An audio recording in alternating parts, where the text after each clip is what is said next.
In this video, I will show you how to run a script automatically every time your Ubuntu system starts. We will do this in a simple way using the terminal. Let's get started.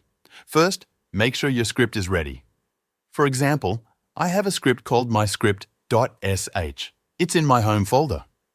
To make sure it can be executed, open the terminal and run this command showing on the screen. This gives the script permission to run. Now, let's make it run when the system starts. We will use something called Crontab. Type this command, crontab-e.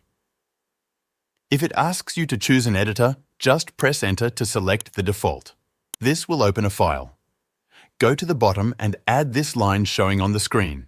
Replace your username with your actual username. Make sure the path is correct. You can find your username by typing whoami.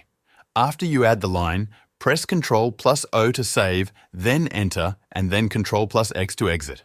That's it.